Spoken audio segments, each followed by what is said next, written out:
You have to do it within 2.5 minutes, so by the time you finish the swamp test, it's time to actually take a temperature reading. So you take my temperature measuring device, you look for the little indent on it to find how far you have to penetrate into the concrete layer. Remember, you're supposed to have 3 inches clearance around the whole thermometer. I'm going to plug it in, put it into my concrete specimen, into the required depth, and then make sure you almost exaggerate in a way. They want to see the pinch. Remember, if you're going by the spec, if they don't see the pinch, you're going to fail it. So make sure you pinch around the thermometer. Then I'm going to begin on my swamp test. The spec says you got to dampen all the surfaces first, so I got to dampen the actual swamp cone and the non-absorbent surface I'm conducting the swamp cone test on top of. When you do the test on Saturday, it will probably be soaked, but you still should go through the motion of actually taking the sponge and dampening it. Dampen my swamp cone.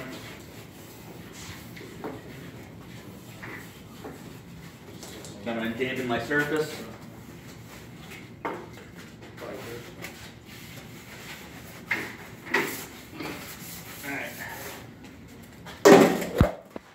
Okay, so one thing to remember too when you're doing a slump test, once my feet go on the wings of the cone, my feet don't leave until I'm ready to actually do the test. So I want to make sure I'm in like arm's reach of everything I need.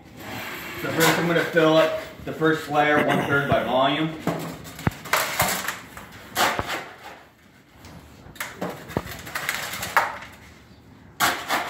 Remember, you just got to be close enough, good enough, so you're not trying to be, be with it. Then I'm going to take my rod, I'm going to rod 25 times at an inclined angle.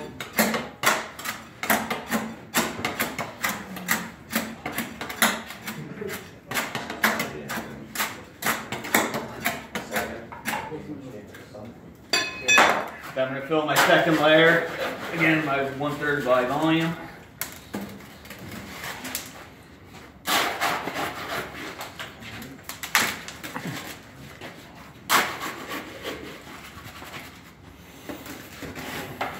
Okay. A little trick I like to use when you're rodding again, when you have to penetrate 1 inch into the previous layer. Take your rod, measure down to where the first layer is, then move it about 1 inch. And I use my hand as like the marker place when I'm rodding to know how deep I'm going.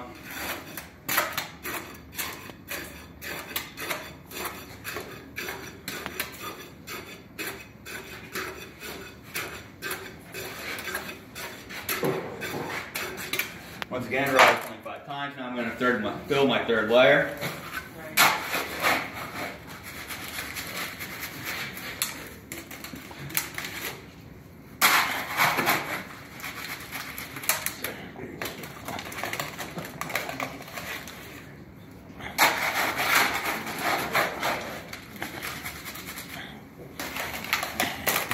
And you want to leave a little bit of a heat above the cone. You don't want too much excess.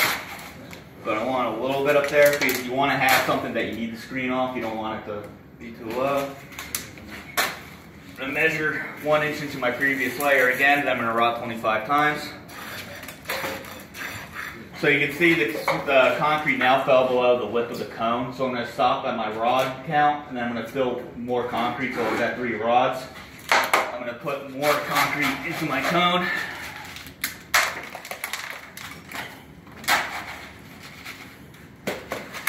Then I'm going to continue rodding where I left off, so I never supersede 25 rods, and my next rod is number 4.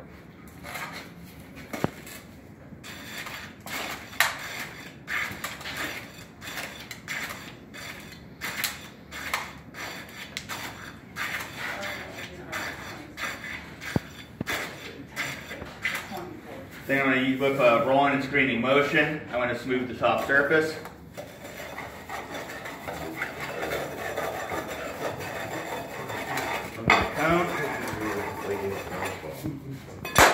And clean the sides. The little trick is when you need to clean the sides, you can take your foot off if you hold on the handle. Then I can clean around the area. Take it on the other side.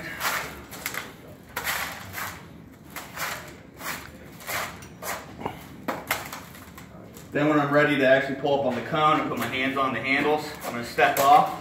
Then I'm going to pull up at a rate of 5 plus or minus 2 seconds, so then 3 to 7 seconds. And I'm going to pull straight up without any twisting or turning motions. Then I'm going to invert the cone. I told you it was going to be 1 to 3. So I invert the cone and then put the rod laying across the cone. Then I'm going to measure to the offset center.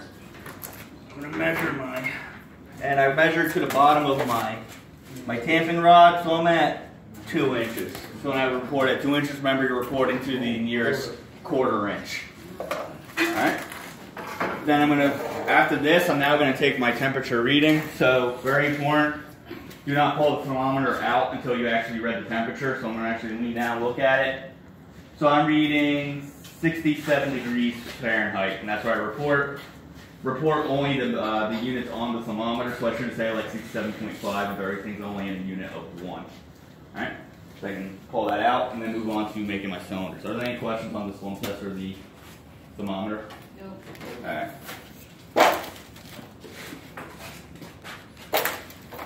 Now, because this is a 4x8 cylinder, I'm going to fill it in 2 equal layers.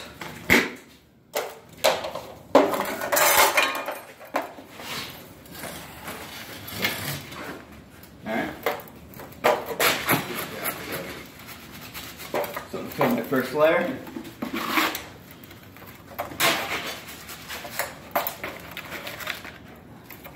Then I'm going to take my 3/8 inch diameter tamping rod, because that's the associated tamping rod with this size cylinder. I'm going to rod 25 times in a cylindrical motion.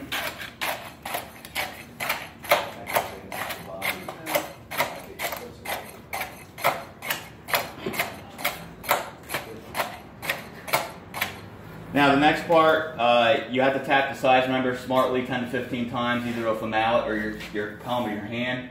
It's very tempting, but do not use the tamping rod to hit the cylinder. That is a failure. So just put it out of your hand when it's time to hit it. And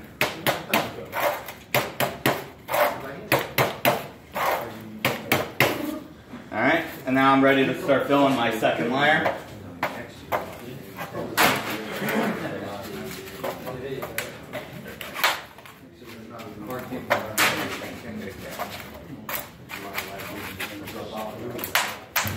When you're filling the cone, I like to leave the cylinder, sorry. I like to leave a little bit of a heat after too, because you want to have something to actually screen off at the end. So what I'm going to do is I'm going to rod 25 times again, penetrating 1 inch into the previous layer. So the same technique, use my hand as the marker.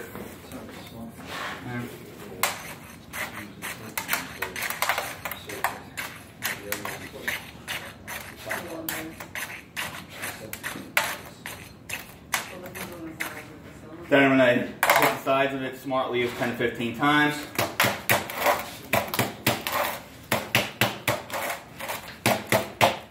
Then I can use my tamping rod or a trowel. I'm going to screen off the top, make it a nice smooth finish. We're rolling in screening motion.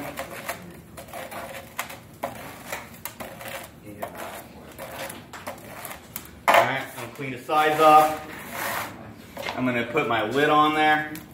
I'm going to label the side of the cylinder mold. Remember, I do not label the lid because you can lose the lid, so if they ask you where do you label it on the side. Then I'm going to take my trowel and pick it up uniformly and level, and I'm going to bring it to the initial curing location. Okay, that's the test. Are there any questions on the cylinder?